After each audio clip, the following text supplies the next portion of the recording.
একবারে সত্য ঘটনা, আপনারা ভুল করে বসে আছেন, বলতে আমার ভয় লাগছে যদি আপনারা বলেন যে গন্ডগোল আছে। বলবো? আচ্ছা, সাহস যখন দিচ্ছেন বলি।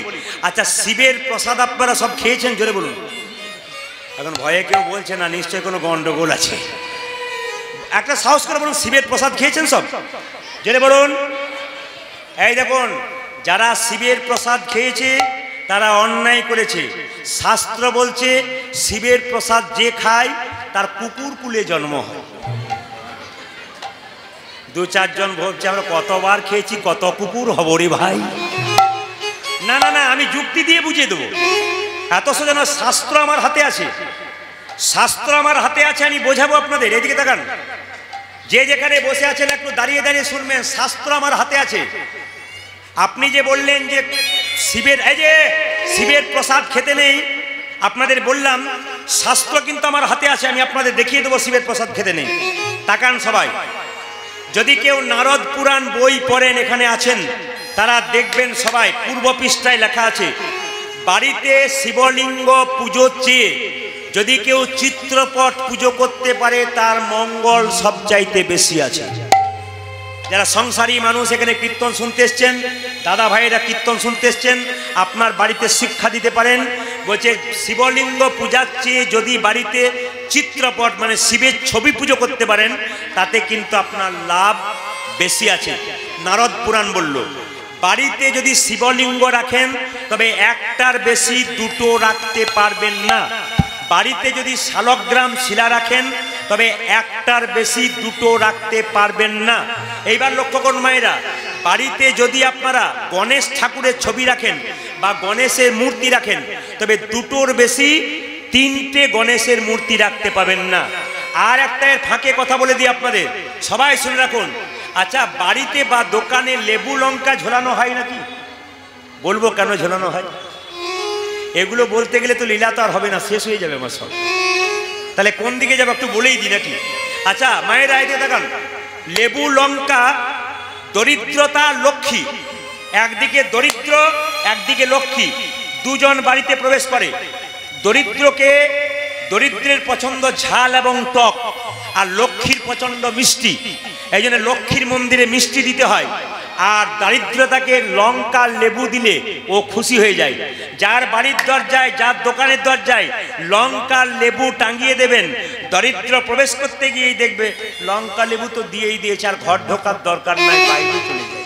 ওই জন্য লঙ্কা লেবু কেন ঝোলানো হয়? দারিদ্র ঢুকতে গিয়ে আর ঢুকতে পারে না, ঝাল আর টককে দেখেই ওখান থেকে আনন্দ হয়ে খুশি হয়ে বাইরে চলে যায়, আর ঘরে ঢুকতে পারে না। লক্ষ্মীকে যদি আপনারা রাখতে চান তবে বলে রাখি, মিষ্টি দেন লক্ষ্মী পুজোতে, আপনার লাভ আছে। একটা একটা করে আপনাদের বলি, মন দিয়ে শুনবেন। শিবের প্রসাদ কেন খাওয়া যায় না আমি আপনাদের বলে দিই।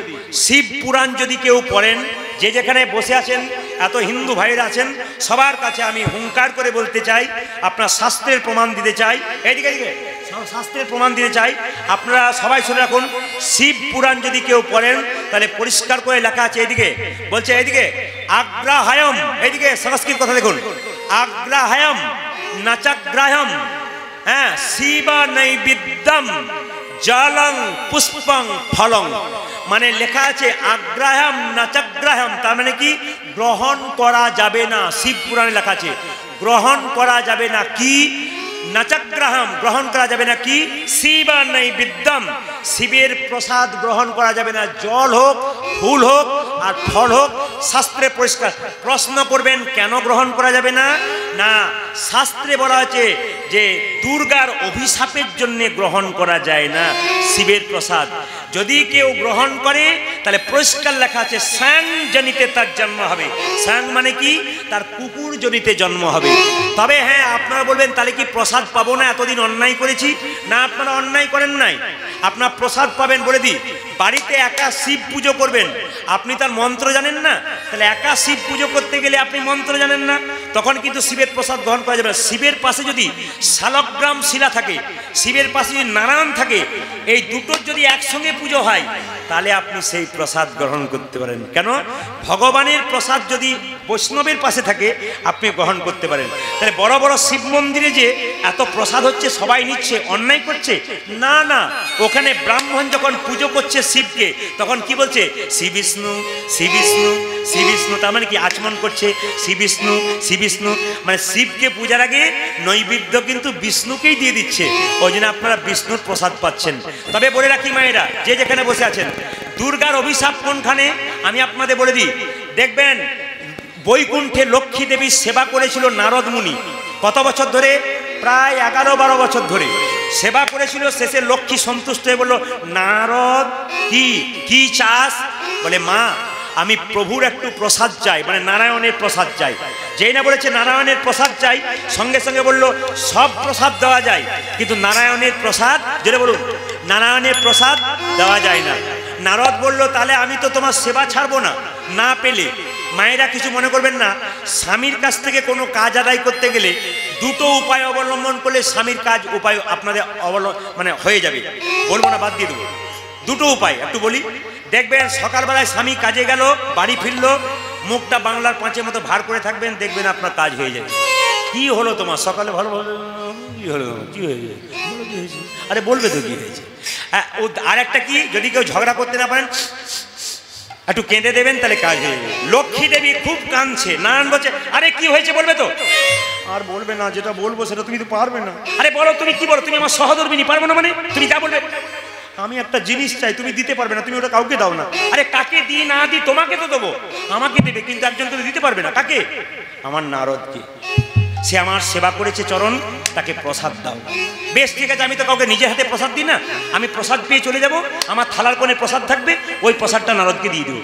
এখন নারদকে প্রসাদটা দিয়েছে। নারদ দেখবেন ভগবানের প্রসাদ পেলে কি আনন্দ হয়।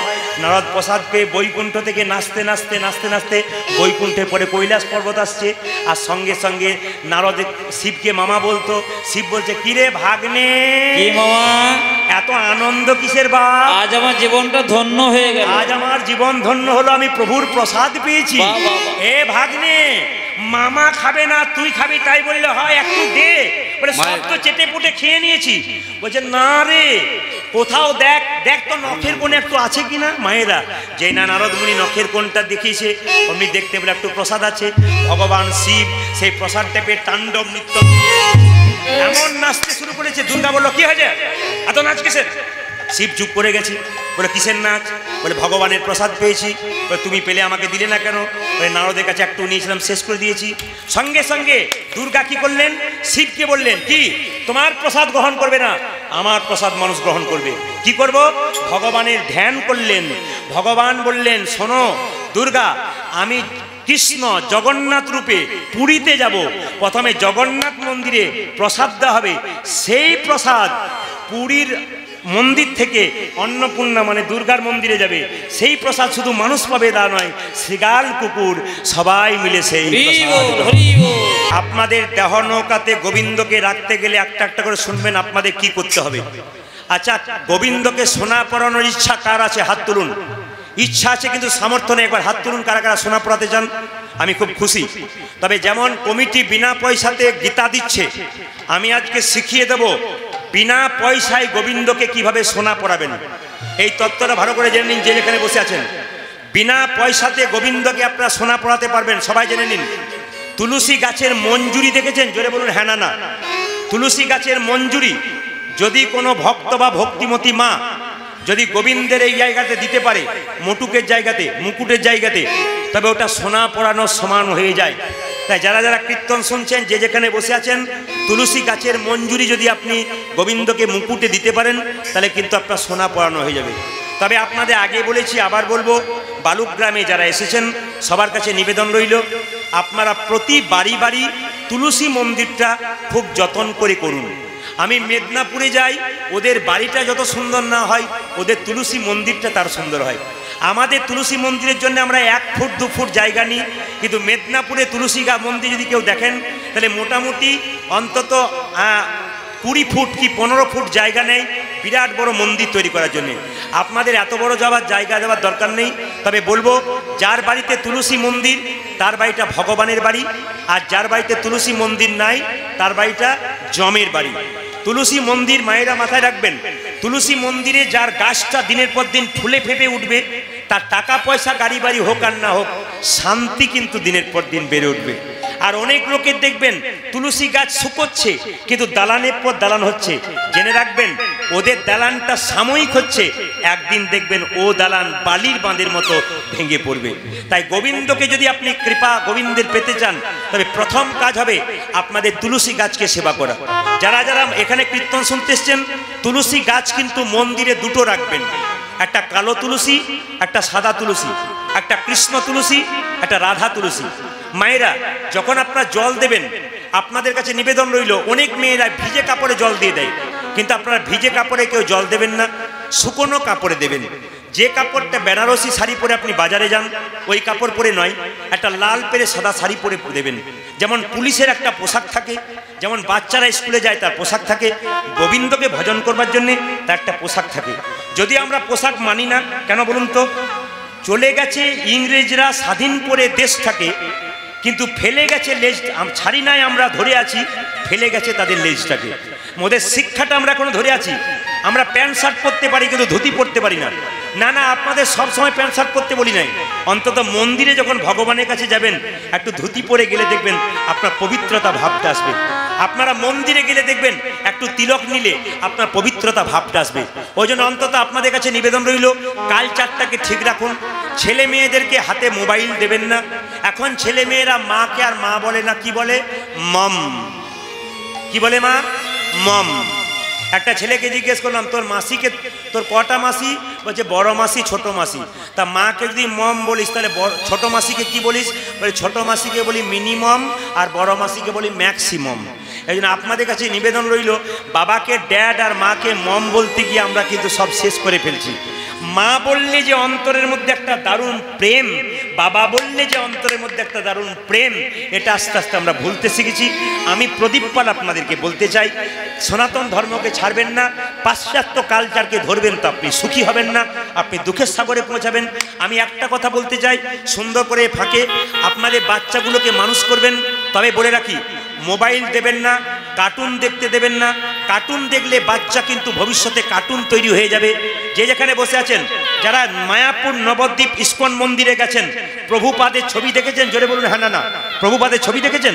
ওই প্রভুপাদ যখন ছোট ছিল, মায়েরা, প্রভুপাদ যখন ছোট ছিল, তার বাবা ডেকে ডেকে বৈষ্ণবকে বলতো, একবার আসুন, একবার আসুন, আমার বাড়িতে একটু জল সেবা করুন, প্রসাদ খান, আমার ছেলেটার মাথায় হাত দিয়ে একটু বলুন তো, যেন রাধারানীর কৃপা হয়ে যায়।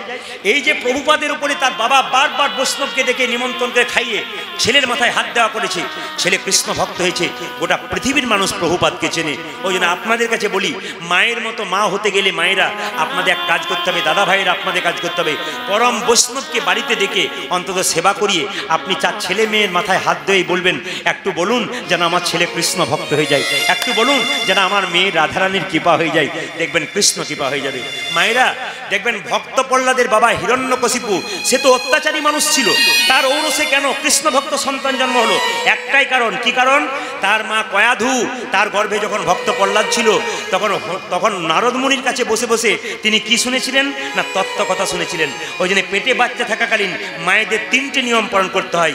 প্রথম নিয়ম কি একটু বলে দিই, গীতা পাঠ করতে হয়। যদি গীতা পাঠ না করতে পারেন, গীতা মাথায় ঠেকাবেন। দ্বিতীয় নিয়ম কি? তুলসী গাছে জল দেওয়া হয়। আর তৃতীয় নিয়ম কি? প্রত্যেকদিন স্নান করে, যে মেয়ের পেটে বাচ্চা থাকবে, ভগবানের মন্দিরে প্রণাম করে একটা কথাই বলতে হবে, হে প্রভু, আমাকে কৃষ্ণ ভক্ত সন্তান দাও। যদি বারবার একই কথা সেই মেয়েটা মন্দিরে বলে, কৃষ্ণ ভক্ত সন্তান জন্ম নেবে। আমি প্রত্যেকটা হিন্দু বাড়িতে, প্রত্যেকটা মুসলিম বাড়িতে, প্রত্যেকটা খ্রিস্টান বাড়িতে সবার কাছে আমার আমন্ত্রণ রইল, ছেলেগুলোকে ভালো মানুষ করুন, যেন আল্লাহর কাছে যেতে পারে, যেন মসজিদে যেতে পারে। আপনাদের বাচ্চাকে তৈরি করুন যেন মন্দিরে যেতে পারে। আপনি বলতে পারেন, আমি ভক্ত সন্তানে বাবা হতে পেরেছি, আমি মা হতে পেরেছি। এই জন্য আপনাদের কাছে নিবেদন রইল, আপনারা কিন্তু তুলসী গাছে জল দেবেন। দাদা ভাইয়েরা, আপনাদের যতই কাজ থাক, স্নান করার পর 1 ঘটি জল তুলসী মন্দিরে দেবেন।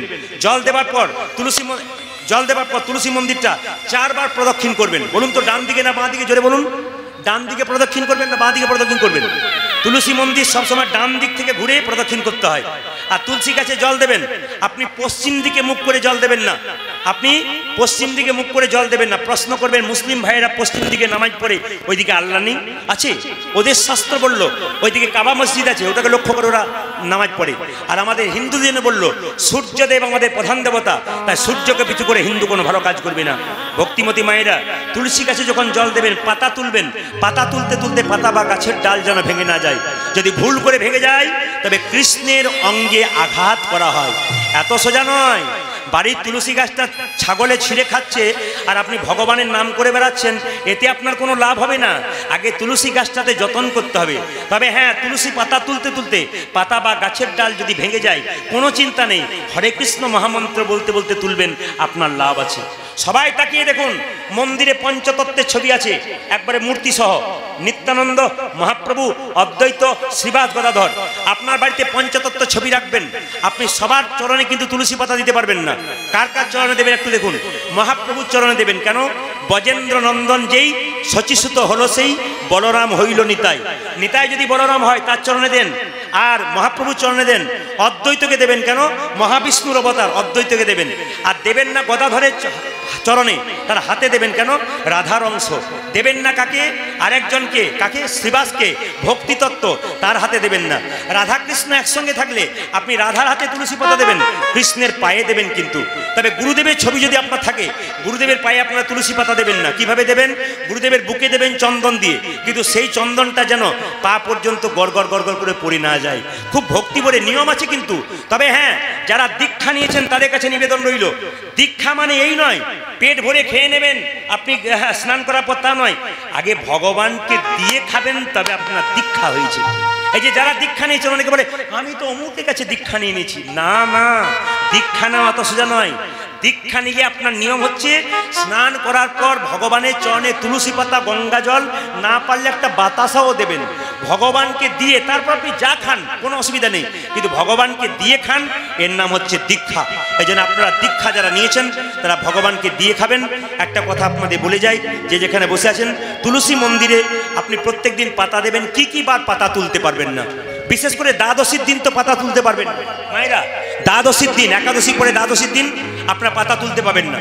দ্বিতীয়ত হচ্ছে রবিবার দিন তুলতে পাবেন না, অমাবস্যার দিন তুলতে পারবেন না, পূর্ণিমার দিন তুলতে পারবেন না, সংক্রান্তির দিন তুলতে পারবেন না। তাহলে প্রশ্ন করবেন, আমি যদি প্রত্যেক দিন তুলসী পাতা দিই, যেদিন তুলতে পারবো না সেদিন কি করব? আপনি 7 দিন আগে থেকে তুলসী পাতা এক পাত্র জলে রাখতে পারেন, একটা বাটিতে একটা জল দিয়ে রাখতে পারেন। 7 দিন অশুচি হয় না। যদি ভুলে গেছেন তো তুলসী গাছের নিচে যে পাতা পড়ে আছে, সেই পাতাটা যদি আপনি গোবিন্দের চরণে দেন, শুকনো পাতাটা, ওতেই কিন্তু কাজ হয়ে যাবে। এই নিয়মগুলো আপনাদের বলে দিয়ে যায়, আপনারা এগুলো করুন। আপনারা 1 মাস করে দেখুন আপনার বাড়িতে কি শান্তি আসে। আপনাদেরকে বলে রাখি মায়েরা, যে যেখানে আছেন, বাড়িতে বাতাসা, যে বাচ্চা খুব চঞ্চল, মা চঞ্চল হলে বাচ্চা তো চঞ্চল আরো হবে, মা স্থির হলে বাচ্চা স্থির হবে। বলে দিই, হরে কৃষ্ণ, ওইখান থেকে বসুন, আপনারা বসুন। এত ভক্তের সমাগম হয়েছে, একটু বসুন, বসুন। হরে কৃষ্ণ। মায়েরা, এখানকার কমিটির ছেলেরা আমাকে বলে গেছে বাতাসার কথা একটু বলে দেবেন। মায়েদের ইচ্ছা আছে, বলে দিই। আপনাদের বাড়িতে যার বাচ্চা খুব চঞ্চল, তিনি বৃহস্পতিবার দিন, লক্ষ্য করুন, বৃহস্পতিবার দিন হরিণ লুট দেবেন তুলসী মন্দিরে। আপনি 2 কেজি বাতাসা দেবেন, হরিণ লুট, আস্তে 2 কেজি বাতাসা হরিণ লুট দেবেন। তার মধ্যে 500 গ্রাম কৌটোতে ভরে রেখে দেবেন, কি 250 গ্রাম। প্রত্যেক বৃহস্পতিবার আপনার বাচ্চাগুলোকে স্নান করিয়ে একটা তুলসী পাতা দিয়ে জয় গোপীনাথ বলে আপনার বাচ্চার মুখে দেবেন। 1 বছর করবেন, আপনি দেখবেন মিলিয়ে, আমার কথা নয়, শাস্ত্রের কথা, দেখবেন 1 বছর পর বাচ্চাটা আস্তে আস্তে শান্ত হয়ে যাচ্ছে। কি বললাম? বৃহস্পতিবার, কিবার বললাম যেটা বলুন, বৃহস্পতিবার। 2 কেজি বাতাসা কিনবেন, হরিণ লুট দেবেন, বাড়ির পাড়া ছেলেদেরকে খাওয়াবেন, প্রসাদ খাওয়াবেন। আর 250 গ্রাম কি 500 গ্রাম কি 200 গ্রাম কৌটোতে রেখে দেবেন। আপনার বাড়ির বাচ্চা 1 থেকে 6 মাস থেকে আপনি 10 বছর পর্যন্ত বাচ্চা যারা চঞ্চল, তাদেরকে আপনি স্নান করার পর বৃহস্পতিবার বসাবেন তুলসী মন্দিরে। মা ভালো পোশাক পরবে, গোবিন্দের মন্দিরে ছেলেটাকে তুলসী গাছে প্রত্যেকদিন জল দেওয়া করাবেন। আর তুলসী পাতা আর একটুখানি বাতাসা ছেলের মুখে দেবেন। সেই দিন কি করবেন? প্রত্যেক দিন এটা করবেন। এই আঙুলে করে তুলসী গাছের নিচে যে জল দেবেন, ওই যে মাটিটা রয়েছে, এই আঙুলে করে আপনার এখানে কপালে একটা করে ফোঁটা নেবেন। দাদা ভাইরা মায়েরা, কপালে একটা ফোঁটা নেবেন। এই ফোঁটাটা কেন নেবেন? তিলক নিলে যদি লজ্জা লাগে, তিলক নিলে লোকে যদি ঠাট্টা করে, আমাদের হিন্দুদের সবচেয়ে লজ্জার ব্যাপার, আপনি তিলক মালা নিলে দেখবেন আপনার পেছনে 50 জন লেগে যাবে। এইটাই দুঃখের ব্যাপার। আমার বলা বক্তব্য, যদি তিলক মালা নেন আর আপনাকে কেউ প্রতিবাদ করে, খারাপ কথা বলে, আপনি কিন্তু অন্যায়ের প্রতি প্রতিবাদ করুন, নইলে কিন্তু ঠকবেন। ভগবানের এক হাতে আছে পদ্ম, এক হাতে আছে সুদর্শন চক্র। তিনি এক হাতে বললেন, ভগবান বললেন ভক্তকে ভালোবাসো, কিন্তু কেউ যদি অন্যায় করে সুদর্শন চক্রের মতো তাকে প্রতিবাদ করো। এক হাতে শঙ্খ, তিনি বললেন মঙ্গলের জন্য শঙ্খ বাজাই, কিন্তু এক হাতে আমার গদা আছে, কেউ অন্যায় করলে তার প্রতিবাদ করতে জানি। ভগবান আমাদের শিখিয়ে দিয়েছে। তাই সবার কাছে নিবেদন রইল, আপনার তুলসী গাছের যে নিচের মাটিটা রয়েছে, ওই মাটিটা কপালে দিয়ে প্রতিদিন একটু করে ফোঁটা নেবেন কপালে, কোনো চিন্তা নেই, বাচ্চাদেরকে দেবেন। বৃহস্পতিবার দিন বাচ্চাকে তুলসী পাতা সহ প্রসাদটা খাওয়াবেন। 1 বছরের মধ্যে দেখবেন আপনার বাচ্চার চঞ্চলতা দূর হয়ে গেছে। ছেলে পড়তে বসবে, ছোট্ট গীতা তার মাথায় ঠেকিয়ে দেবেন, যদি পড়তে পারে একটা করে শ্লোক পড়াবেন। শ্লোক পড়তে গেলে ভুল হলে কিন্তু অন্যায় হয়, কিন্তু ভুল হবে না। আপনি শ্লোক পড়ার আগে হরিওম করলেন। শ্লোক যে করে যে গীতাটাকে নিচ্ছেন, তো যারা শ্লোক পড়বেন, শ্লোকটা তো ভুল হতে পারে, আপনি ভালো করে না বলতে পারেন। একটা পথ আমি বলে দিই, যারা গীতা নিলেন সবার জন্য, আপনারা গীতা মন্ত্র পড়বার আগে, শ্লোক পড়বার আগে এই কথাটা উচ্চারণ করবেন, হরি ওম, হরি ওম, জোরে বলুন, হরি ওম, হরি ওম। এই কথাটা বলার পর আপনি পড়ুন, আপনার কোনো অন্যায় হবে না যদি ভুল হয়। এটা না বললে, ভুল হলে মহাপাতকের কাজ হয়। যারা কীর্তন শোনার জন্য বহু দূর থেকে এসেছেন, তাদের কাছে কীর্তনীয় প্রদীপ পালের একটা নিবেদন রয়েছে। বহুত ভিড় হলে গল্প একটু বেশি হয়, বহুত চাপ হলে পাশ থেকে কেউ ডাকাডাকি করে, কিন্তু আপনি যখন ভগবানের নামের জন্য আজকে এসেছেন আর নিজের দেহটাকে গোবিন্দের চরণে সমর্পণ করার জন্য এসেছেন, ওই জন্য প্রত্যেকের কাছে নিবেদন রাখবো, কীর্তন চলাকালীন আপনারা কেউ কোনো গল্প করবেন না।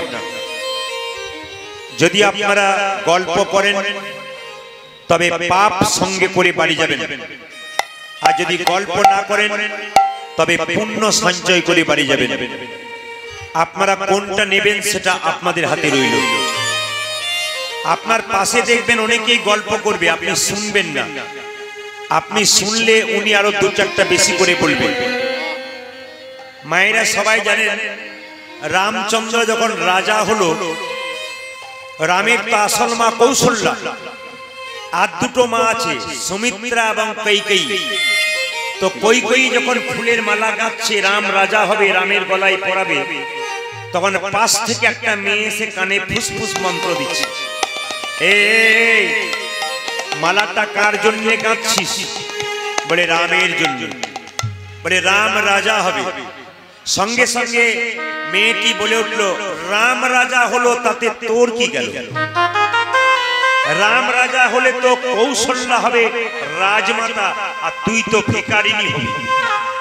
দরকার নাই, তোর 2টো বর পাওনা ছিল রাজা দশরথের কাছে, এই সুযোগে বর 2টো নিয়ে নে। ও মাইরা, কারো মাথায় আছে 2টো বর কি কি? এক বরে রামচন্দ্রের 14 বছরের বনবাস, আর এক বরে ভরতের সিংহাসন লাভ।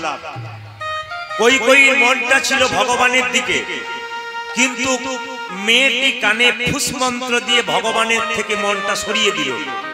এই মেয়েটির নাম কি বলুন তো? আপনারা কেউ বলতে পারবেন?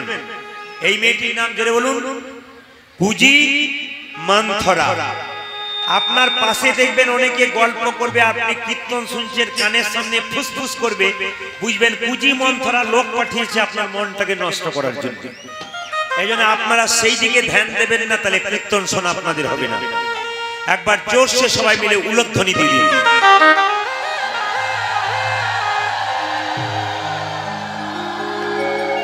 আসলে একটাই স্পিকার আছে, চারিদিকে ঘোরা যায় না।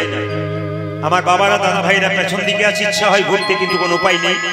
এই পাশ থেকে লাইভ হচ্ছে, এই জন্য এইদিকে তো আমাকে মাঝে মাঝে ঘুরতেই হবে। তো যাই হোক, একবার জোরে বলুন, রাধা রানী কি। যে পরিমাণ ভক্ত হয়েছে একটু জোরে আশা করছিলাম, রাধা রানী কি। যাক, বেড়েছে, আরো বাড়বে। শ্যাম সুন্দর কি। এত জোরে বলবেন যেন বঙ্কট বাবার আশ্রম পর্যন্ত যায়। জোরে বলুন, শ্যাম সুন্দর কি। একটু জোরে বলবেন, রাধা মাধব কি। একটু জোরে বলবেন, রাধা রানী কি। যাক, যারা পেছনে বসছে তারা ভাবলো নাচলাম আমরা।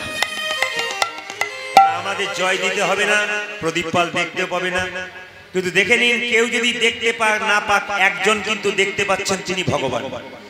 এইদিকে একজন দেখতে পাচ্ছেন, তিনি ভগবান।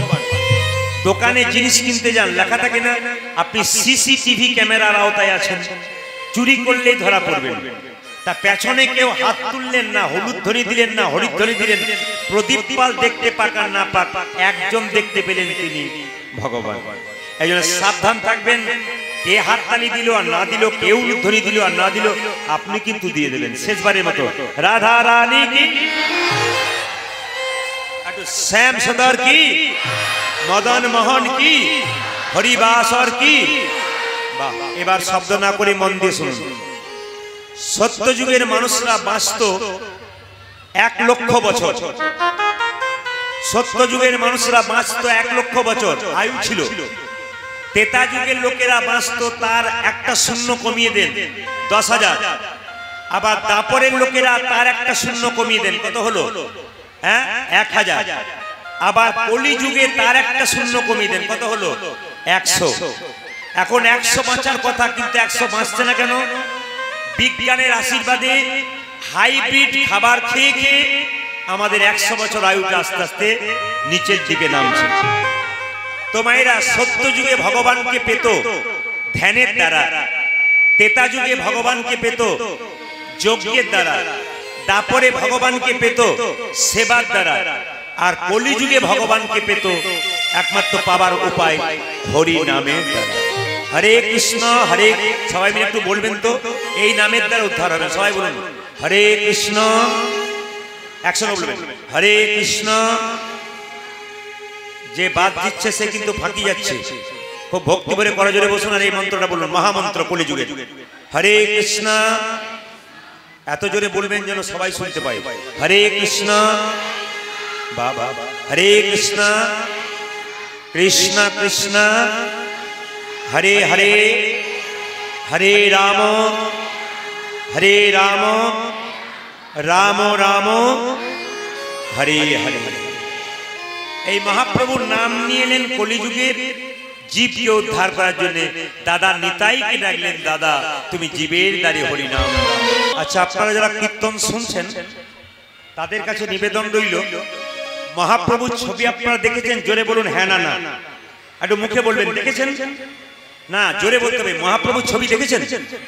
আচ্ছা, মহাপ্রভুর হাতটা নিচের দিকে থাকে না হাতটা উপর দিকে থাকে? একবার দেখানো যাবে কেমন করে মহাপ্রভু হাত থাকে? আপনারা তো মন্দিরে সবাই দেখছেন, সবাই মিলে একবার দেখান মহাপ্রভু হাতটা। যার হাত আছে তিনি দেখাবেন, যার নাই তার দেখানোর কোনো দরকার নেই। বেশ বেশ। আচ্ছা, মহাপ্রভু হাতটা তুলে আছে। আচ্ছা, কেউ একজন জিজ্ঞেস করছে, ঠাকুর তুমি যে হাতটা তুলে আছো তোমার হাতে ব্যথা হয় না? বলে ব্যথা আবার হয় না? বলে তাহলে নামাও। বলে নামাবো কি করে? হ্যাঁ, তোরা তুলছিস না তো আমি নামাবো কি করে? বলছে একজন ভক্ত বলছে, এই দেখো আমি তুলে দিলাম, এইবার তোলো। বলছে না না তুলবো না। বলে কেন? তোদের পেছনে যারা আছে, আপনাদের বলি নেই, ওই তোদের পেছনে যারা আছে তারা তুলবে না, এই জন্য আমি তুললাম না। বলছে পেছনে বলতে তোদের পরের জন্মে যারা জন্ম নেবে তারা যদি হাত না তোলে, তা আমি জন্ম জন্মান্তরে হাত তুলে আছি, যারা পরের জন্মে আসবে তারা আমাকে দেখে হাত তুলবে, এই জন্য আমি হাতটা তুলে আছি। সোমা মণ্ডল, বয়স অনুমানিক 35 বছর, বাড়ি গাজলডাঙ্গা। আপনার যদি এসে থাকেন এখানে মন্দিরের সামনে, ওর বৌদি দাঁড়িয়ে আছে। সোমা মণ্ডল, বয়স আনুমানিক আন্দাজ মতো 35 বছর, মন্দিরের সামনে ওনার বৌদি দাঁড়িয়ে আছেন, আপনাকে বিশেষ কারণে ডাকছেন, আপনি ওখানে দেখা করুন। হরে কৃষ্ণ। জানি তা উল্লেখ ধরে দিন।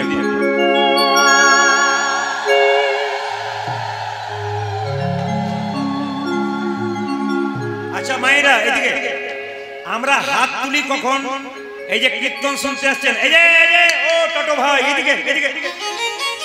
না না, ওইদিকে তাকাচ্ছেন কেন? ওইদিকে বলি অনেকে ডাকে না, এই যে এইদিকে এইদিকে। হাত তুলি কখন? টোটো অটো ডাকি তখন। আর হাত তুলি কখন? যখন দেখবেন কেউ জলের মধ্যে ডুবে যায়, উঠতে পারে না, তখন দেখবেন এইরকম করে হাত তুলে, কেন? বাঁচার জন্য, যদি কেউ দেখতে পায়। আর হাত তুলি কখন আমরা? যখন দেখবেন হাতের মধ্যে বোঝা থাকে। তাহলে মহাপ্রভু যে হাতটা তুলে আছে, আপনারা কেউ সাহস করে বলতে পারবেন সে কি জলে ডুবে যাচ্ছিল? জোরে বলুন হ্যাঁ না না না। মায়েরা খুব চালাক আছে, হ্যাঁও বলা দরকার নাই, নাও বলা দরকার নাই, চুপ থাকাটাই বুদ্ধিমানী। এইদিকে তাহলে মহাপ্রভু কি জলে ডুবে যাচ্ছিল? না। তাহলে মহাপ্রভুর হাতে কি কোনো বোঝা ছিল? তাতেও বলছেন না। শাস্ত্র বলছে মহাপ্রভুর হাতে বোঝা ছিল। বলে বোঝাটা দেখতে পাচ্ছি না কেন? মায়েরা, সব জিনিস খালি চোখে দেখা যায় না, দেখার জন্য চোখের দরকার হয়। কিরকম চোখ? আপনি যখন গুরু মন্ত্র নিলেন তখন আপনার একটা চোখ বাড়তি হলো, ওই চোখটার নাম জ্ঞান চক্ষু, তবে আপনি দেখতে পেলেন। যেমন হাতটা যদি কেটে যায় খালি চোখে দেখা যায়, কিন্তু হাত কেটে যদি হাড় ফেটে যায় ও খালি চোখে দেখা যায় না, ডাক্তারের কাছে গিয়ে এক্সরে করে জানতে হয় হাত ফেটেছে কিনা। ঠিক সেরকম গুরুরূপী ডাক্তারের কাছে গিয়ে কেউ যদি প্রেমরূপী নয়নের উন্মিলন করতে পারে, একমাত্র সেই ভগবানের ভাব বুঝতে পারে। আপনাদের কাছে আমার নিবেদন রইল, যে যেখানে বসে আছেন কাল সকাল থেকে একজন একজনকে জয় নেতাই বলবেন। এখানে অনেক মুসলিম ভাইরা আছেন যারা দেখবেন দূর দূরান্ত থেকে যদি কোনো অপরিচিত, কাউকে পয়সা দিতে পাঠাবেন না, আসরের মধ্যে কাউকে টাকা পয়সা দিতে পাঠাবেন না। মায়েরা, মুসলিম ভাইরা অনেকে আছেন যারা দেখবেন একজন একজনকে দেখলে বলে আসসালামু আলাইকুম, আরেকজন আরেকজনকে দেখে বলে ওয়ালাইকুম আসসালাম। আপনারা কি জানেন এর মানেটা কি? মানে একজন বলে ঈশ্বর তোমারও মঙ্গল করুন, ঘুরি আরেকজন বলে ঈশ্বর তোমারও মঙ্গল করুন। হিন্দুদের একটা নিয়ম আছে, একজন একজনকে দেখলে জয় নিতাই বলবে। আপনাদের কাছে আমার প্রদীপ পালের বিশেষ নিবেদন রইল, এই সনাতন ধর্মকে বাঁচানোর জন্য সব ধর্মকে সমানভাবে সম্মান দেবেন এবং সনাতন ধর্মকে বাঁচানোর জন্য একজন একজনকে দেখলে সকালবেলায় জয় নিতাই বলবেন। মায়েরা, আপনি ফোন করছেন, হ্যালো করছেন, হ্যালোর জায়গায় হ্যালো বলার দরকার কি? আপনি বলুন না।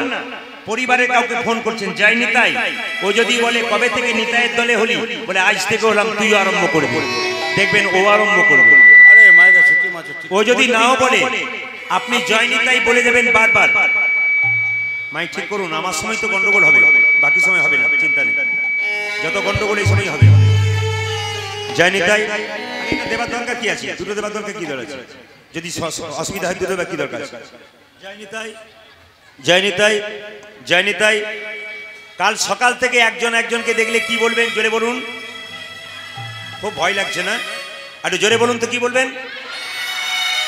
যাদের দিকে তাকালাম তারা জয় নিতাই বললো, পেছনে ভাবছে আমাদের দিকে বলেনি, আমাদের বলার দরকার নেই। একবার জোরে বলুন তো সবাই মিলে। আমি বলবো জয় নিতাই, আমার সঙ্গে বলুন জয় নিতাই। একটু জোরে বলুন, একটু জোরে বলুন, আর একটু জোরে বলুন। কাল থেকে বলুন আর না বলুন, আজ তো বলি দিলাম, তারপর যা হলো হলো। আপনারা আরেকবার বলুন জয় নিতাই। হিন্দুদের সবচেয়ে লজ্জার ব্যাপার, আমি যদি দূর থেকে এসে আপনার দরজায় গিয়ে বলি দাদা জয় নিতাই, আপনি তখন দরজাটা বন্ধ করে ভাববেন তোমার নিতাই তোমার কাছে থাকা আমার দরকার নাই। এই জন্য তো আমাদের হিন্দু ধর্ম দিনের পর দিন নিচের দিকে নামছে। আপনাদের সবার কাছে নিবেদন রইল, সনাতন ধর্মকে বাঁচানোর জন্য অন্তত ভক্তকে দেখলে একটু জয় নিতাই বলুন। বাচ্চাকে সকালবেলায় ঘুম থেকে উঠাচ্ছেন, জয় নিতাই বলে উঠুন। স্বামীকে উঠাচ্ছেন, একটু জয় নিতাই বলুন। হ্যালো করছেন, একটু জয় নিতাই বলুন। আপনারা আরম্ভ করে দিন, দেখুন সবাই বলবে, আর বললে কিন্তু আমাদের কৃষ্ণময় জগৎ হয়ে যাবে। তাই সবার কাছে বলে রাখি, আর আপনারা কারা কারা সুখী হতে চান? কীর্তন শুনলে সুখ হয় না দুঃখ হয়? জোরে বলে বলি হয়। কীর্তন শুনলে সুখ হয় না দুঃখ হয়? যা কে যে কি বলছে আমি তার আন্দাজ করতে পারছি না। সুখ আর দুঃখের উচ্চারণটা একই, কিন্তু শুনতে পাচ্ছি না। আচ্ছা, কেউ বলে সুখ হয়। সুখ হয় কারা কারা বলছেন? কীর্তন শুনলে সুখ হয় কারা কারা বলছেন? হাত তুলুন। সুখ হয় কারা কারা বলছেন? আচ্ছা হাত নামান। আচ্ছা, কীর্তন হরিনাম করলে দুঃখ হয়, হাত তুলছেন কে কে? দুঃখ যারা হয় ভাবছেন। বাহ, দু চারজন তুলেছে, কিন্তু এদিকে আর তোলেনি, কারণ এরা সব সুখে তুলেছিল। আসলে দেখতে পাচ্ছি দুপক্ষেই রয়েছে, আর কি সুখে দুঃখে দুপক্ষেই রয়েছে। সে ভোটের সময় হয় না, কিছু কিছু পার্টি আছে দুপক্ষেই মুড়ি খায়, কাকে যে ভোট দেয় কেউ জানে না। কিছু কিছু মানুষ আছে সুখেও হাত তুলছে, দুঃখে হাত তুলছে। কিন্তু আপনাদের কাছে নিবেদন রইল, হরিনাম শুনলে দুঃখ হয় না সুখ হয়? একটু বুঝিয়ে দিই, যে হরিনাম করে তারই তো ছেঁড়া কাপড় হয়। যে হরিনাম করে তারই তো ঘরের চাল ফুটে জল পড়ে। যে হরিনাম করে সেই তো বারবার আঘাত পায়। কেন পায়? ভগবান বলেছেন, যে করে আমার আস আমি করি তার সর্বনাশ, তবে সে যদি না ছাড়ে আমার পাশ, শেষে হই আমি তার দাস অনুদাস। মায়েরা, দোকানে সোনা বিক্রি করতে যাবেন, স্বর্ণকার একবার পরীক্ষা করে দেখবে না এর মধ্যে কতটা খাদ আছে, কতটা সোনা আছে? ভক্তি সোনা ভগবানকে দেবেন, ভগবান পরীক্ষা করে দেখবে না এর এটাই তো গন্ডগোল, এইটাই গন্ডগোল। মাইকম্যানরা দেখেই ভেরকে যায়, কি করব কিছু খুঁজে পাই না। হরে কৃষ্ণ। সবাই লক্ষ্য করুন, সোনা যখন দোকানে বিক্রি, সাউন্ডটা বাড়ান এটা, সোনা যখন দোকানে বিক্রি করতে যাবেন, আপনি তো পরীক্ষা করে দেখবে স্বর্ণকার এর মধ্যে কতটা খাদ, কতটা সোনা। ভক্তি সোনা ভগবানকে দেবেন, ভগবান তো পরীক্ষা করে দেখবেই এর মধ্যে কতটা ভক্তি আছে, কতটা অহংকার আছে। ওই জন্য যারা কীর্তন শুনতে এসছেন তাদের কাছে নিবেদন রইল, আজকে রাত্রি 10টা পর্যন্ত খুব ভক্তি ভরে ভগবানের নাম শুনুন, দেখবেন কৃপা কিন্তু পেয়ে যাবেন। ব্যাংকে টাকা জমা দিলে যেমন তার সুদ পাওয়া যায়, হরিনামের ব্যাংকে কৃপা সম্পদ জমা দিয়ে, ভক্তি সম্পদ জমা দিলে আপনি কৃপা সম্পদ পেয়ে যাবেন। দেখবেন মায়েরা, হরিনাম শুনলে 3টে লাভ হয়। প্রশ্ন করবেন লাভগুলো কি?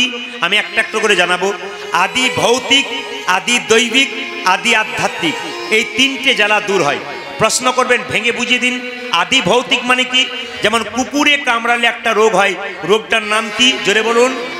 যাক, আপনার সব ডাক্তারি পড়া আছে নাকি? সুন্দর বলছেন। কি কি রোগ হয়? জলাতঙ্ক।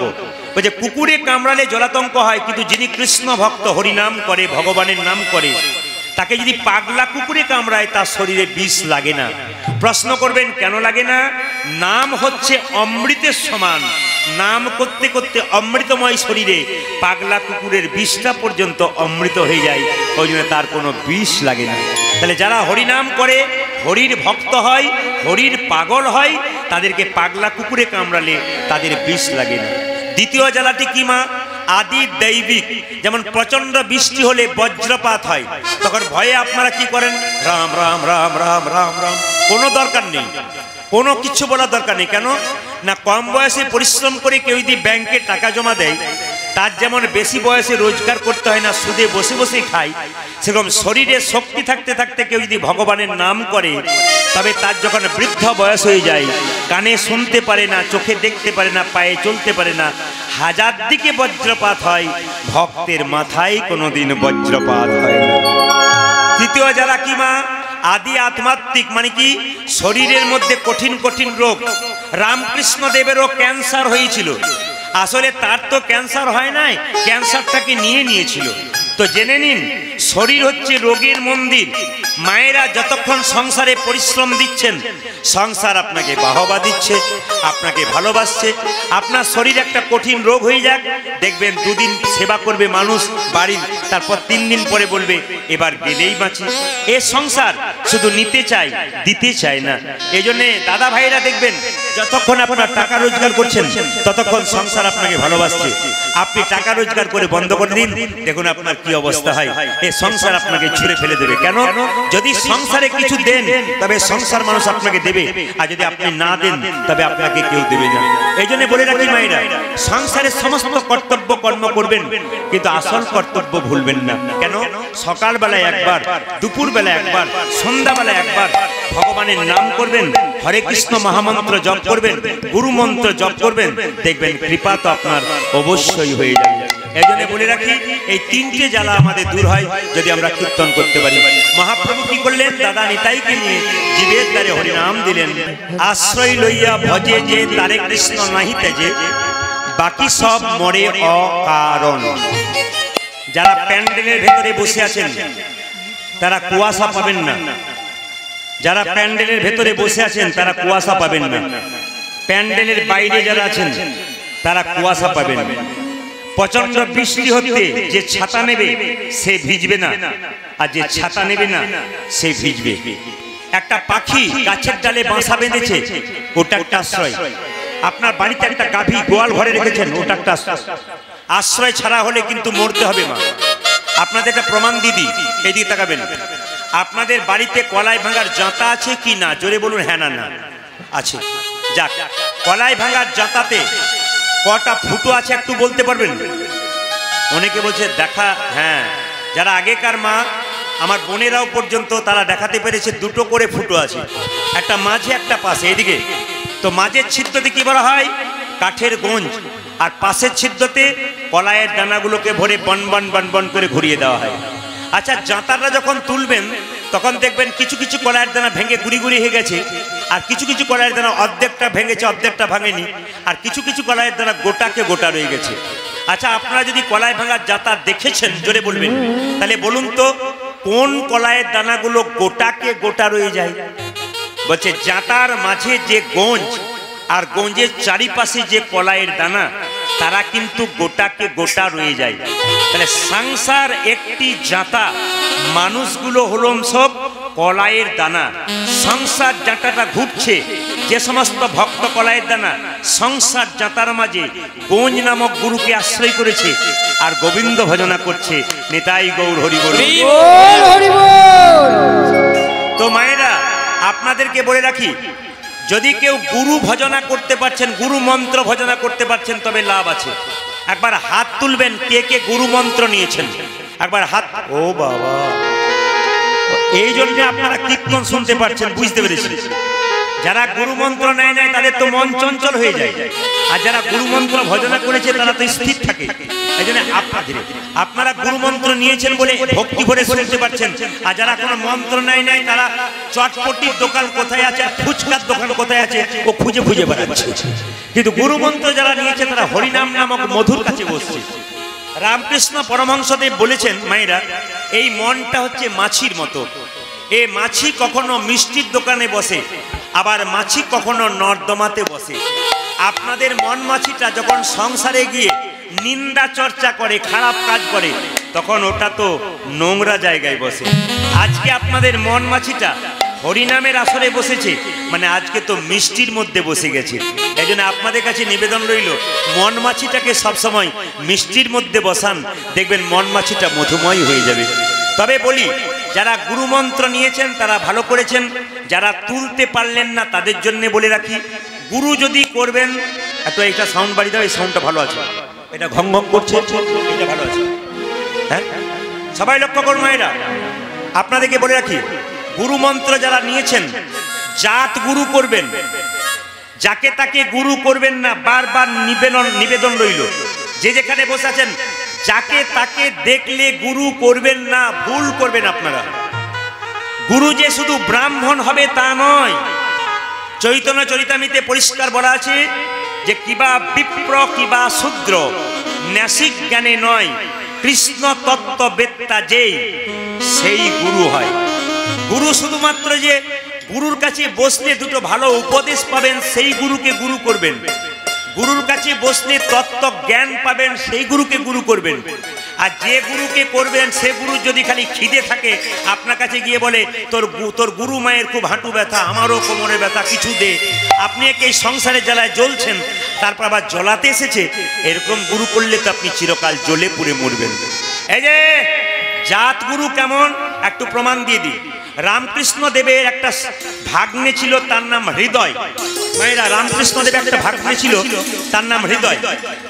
তো তাকে ডেকে বলতো, ঋদু ও ঋদু, এই দিকে ঋদু ও ঋদু, বলে একটু জলের গাঁড়ুটা নে তো বাবা, জলের গাঁড়ুটা নে। রামকৃষ্ণ দেব বলছে পায়খানায় যাব, পৃষ্ঠা ত্যাগ করতে, একটু জলের গাঁড়ুটা নে। তো সন্ধ্যাবেলায় অন্ধকার রাত্রিতে ওই ঋতু, আমি আগেই বললাম আপনাদের বারবার করে, বাচ্চাদের পাঠাবেন না, বারবার বলে দিচ্ছি আপনাদের, আপনারা বাচ্চাদের পাঠাবেন না পয়সা দিতে, বারবার বলে দিচ্ছি, আপনারা শুনছেন না কোনো কথা। হরে কৃষ্ণ, কীর্তনে ডিস্টার্ব হয়, এটা দিক না, আশীর্বাদ তো রইল, কোনো অসুবিধা নেই। রামকৃষ্ণ দেব, হরে কৃষ্ণ মায়েরা, রামকৃষ্ণ দেব তার ভাগ্নেকে বলছে, ও ঋতু চল পৃষ্ঠা ত্যাগ করে আসি। তো রামকৃষ্ণ যখন যাচ্ছে, পেছনে পেছনে ঋতু মানে ভাগ্নে জলের গাঁড়ুটা নিয়ে যাচ্ছে। হঠাৎ দেখছে বনের মাঝে জঙ্গলে একটা শব্দ পাচ্ছে, কি প্যাঁক প্যাঁক প্যাঁক প্যাঁক। ঋতু বলছে, মামা এই জঙ্গলের ভেতরে প্যাঁক প্যাঁক কি করছে? তখন রামকৃষ্ণ দেব বলছে, ওরে সাপে ব্যাঙ ধরেছে। সঙ্গে সঙ্গে ঋতু বলল, মামা একবার দেখে এলে হয় না? বলে, ওর কাজ ওকে করতে দে, আমাদের কাজ আমরা করে আসি। 1 ঘন্টা পর যখন পায়খানা থেকে রামকৃষ্ণদেব ফিরছে ঋতুকে নিয়ে, আবার ওই একই শব্দ, ও মামা কি? ওই দেখো আবার নতুন করে সাপে ব্যাঙ ধরেছে, প্যাঁক প্যাঁক প্যাঁক রামকৃষ্ণ বলল ওই একটাই চলছে, নতুন করে নয়, ওটা জাত সাপ নয়, ওটা ঢোঁড়া সাপ। তখন ঋতু বলল এই জন্য তোমার ওপর খুব আমার রাগ হয়। বলে কেন? ওটা জাত সাপ না ঢোঁড়া সাপ তুমি না দেখে কি করে বুঝলে? বলছে ওরে ভাগ্নে, জাত সাপ তারা যারা একবার কামড়াবে ব্যাং ট্যাঁ করবে আর ফ্যাঁ হয়ে যাবে, আর ঢোঁড়া সাপ এমন ও ব্যাংকে ধরবে, ব্যাঙের যত জ্বালা ও বেটা মরবে না আর সাপও গিলতে পারবে না। ওই জন্য যদি গুরু করতে হয় মা, একবার কানে মন্ত্র দেবে তো প্রাণে ঝিকে যাবে, আপনাদের আর কোনো কষ্ট হবে না। আর ঢোড়া গুরু যদি হয় তাহলে ও যত জ্বালা আপনার তত জ্বালা। তাই আপনাদের কাছে বলে রাখি, গুরু যে বাক্যগুলো বলছে সেগুলো মানছে কিনা আগে দেখবেন। গুরু আপনাকে বলছে ভোর 4টের সময় ঘুম থেকে উঠে হরিনাম করো, আর নিজেই সকাল 9টার সময় উঠছে, তাহলে সে গুরুর কোনো দাম নাই। এই জন্য বলে রাখি, গুরু যদি করবেন পাকা গুরু করুন। আপনারা আগে তো ইউটিউবে শুনেছেন রামকৃষ্ণ পরমহংসদেব বলেছে 2 রকমের গুরু আছে, একটা কাঁচা একটা পাকা। কাঁচা গুরুকে মন্ত্র দেবার আগে চুক্তি করে যে আমার কাছে মন্ত্র নিবি, 500 টাকা 1 বস্তা চাল 2 সোনার জিনিস চাই। ইনি হচ্ছেন কাঁচা গুরু, টাকা পয়সা চাল ডাল নেবে, আপনার বাড়ির দিকে মুখ করবে না, ইনি কাঁচা গুরু। প্রতি বছর এসে আপনাকে পরীক্ষা, প্রতি বছর এসে বলবে আমাকে এই দে সেই দে, বুঝে নেবেন এরা কাঁচা গুরু। আর পাকা গুরুকে মন্ত্র দেবার আগে চুক্তি করে না যে ও ঠাকুর মন্ত্র নেব নে, দক্ষিণা কি লাগবে? কিচ্ছু না। কেন? আমি যে তোর বাবা, তুই তো আমার ছেলে, তোর তো সব কিছু আমার, আবার দিবি কি? না ঠাকুর মন্ত্র নিয়েছি, দক্ষিণা দিতে হবে না। দিবি?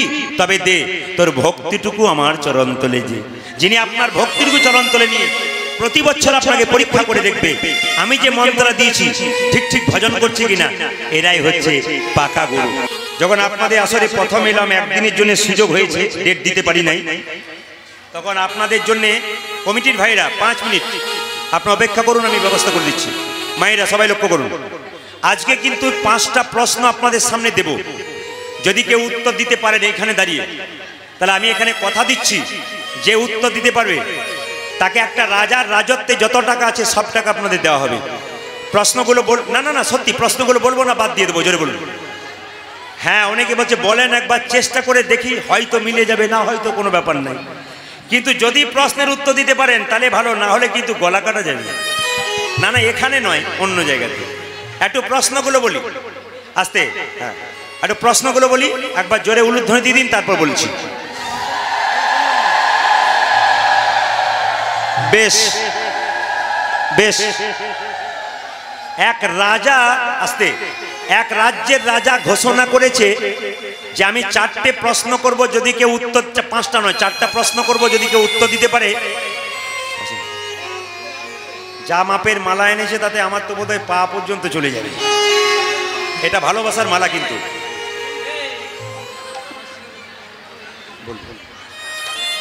একবার উলু ধরে দিন।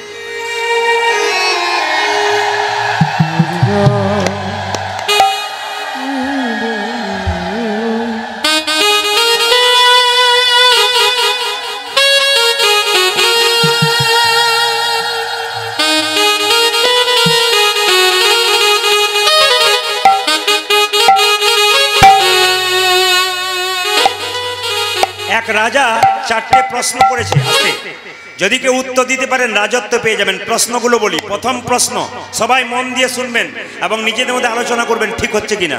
প্রথম প্রশ্ন, ভগবান কোথায় থাকে?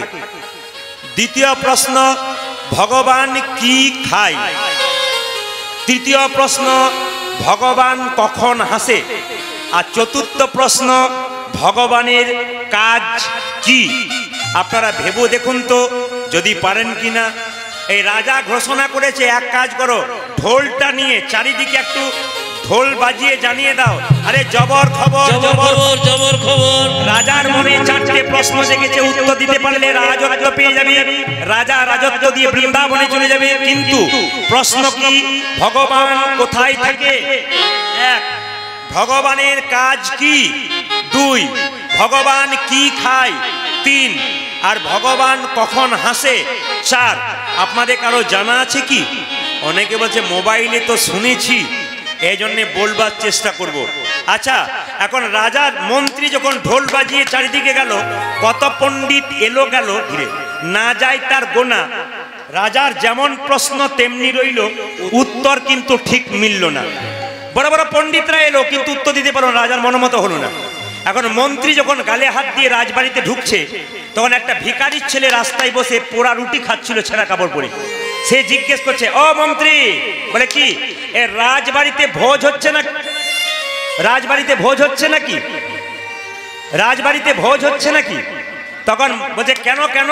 বলে এত লোকের আসা যাওয়া কেন? বলছে তোর হলো পেটের জ্বালা, রাজার হলো মনের জ্বালা। রাজার মনে চারটা প্রশ্ন জেগেছে, কেউ উত্তর দিতে পারছে না, তুই পারবি? ছেলে বলল চেষ্টা করে দেখবো। আরে তুই যে ভিখারি। তখন ছেলেটা বলল, যেখানে দেখিবে ছাই উড়াইয়া দেখো তাই, পাইলেও পাইতে পারো অমূল্য রতন। ছেলে বলল প্রশ্নটা বলো। তখন মন্ত্রী বলল প্রশ্ন হলো ভগবান কোথায় থাকে? ছেলে বলছে, বাবা এত সহজ উত্তর কেউ বলতে পারে নাই, আমি বলে দেবো তো। মন্ত্রীর তো মাথায় হাত। বলে বেটা স্কুলে পড়েছিস? বলে কোন স্কুলে পড়ি নাই। প্রশ্ন উত্তর দেবো তো পড়ার কি দরকার আছে?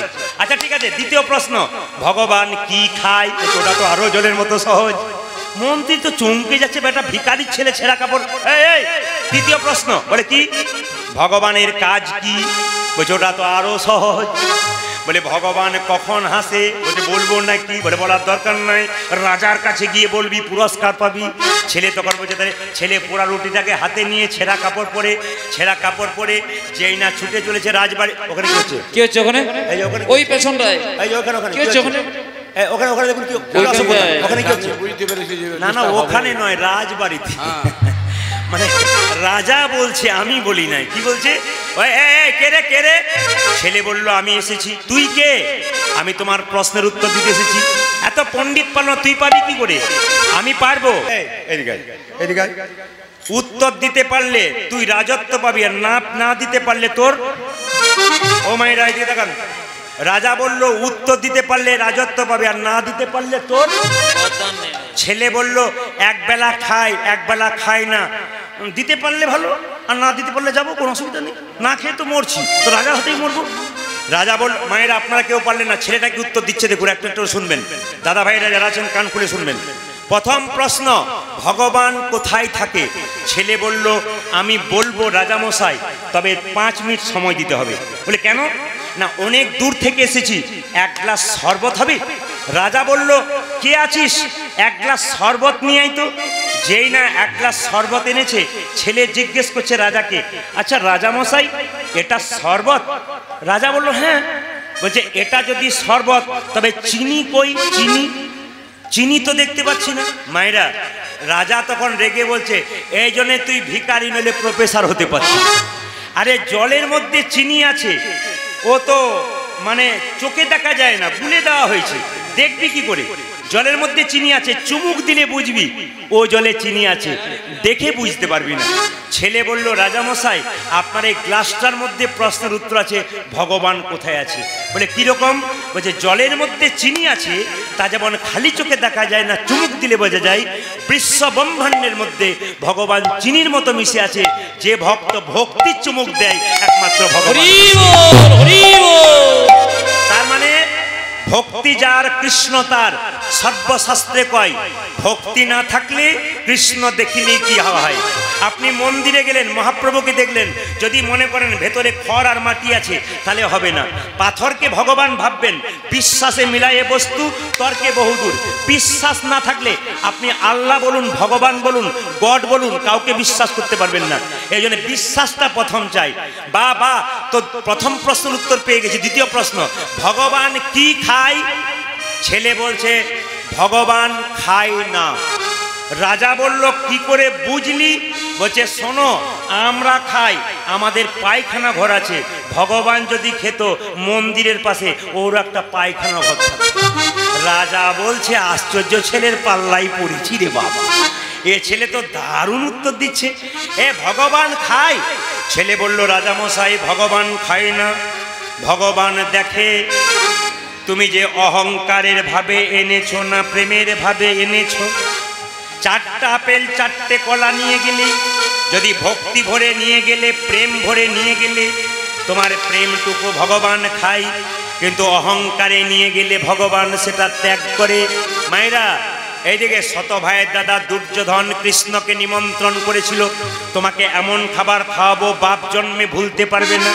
ভগবান মনে মনে ভাবলো তোমার বাড়ি যাব, পেটে খিদে থাকবে, ঢেকুর তুলে দেবো, ভাবছো যে আমার খুব পেট ভরে গেছে কিন্তু আমি খাই নাই, অহংকারে সেবা গ্রহণ করব না। করেছিল কার বাড়িতে? বিদুরের বাড়িতে। বিদুরের স্ত্রীর কাছে কলা বাদ দিয়ে কলার খোসা খেয়েছিল। ওই জন্য বলে রাখি মায়েরা, ভক্তি যার কৃষ্ণ তার সর্ব। বারে ছেলে তুই তো দারুণ বলেছিস। আচ্ছা আচ্ছা, তৃতীয় প্রশ্ন, ভগবান কখন হাসে? ছেলে বলছে ভগবান দুবার হাসে। ভালো করে তাকাবেন, ভগবান দুবার হাসে। বলে কখন কখন হাসে একটু লক্ষ্য করুন।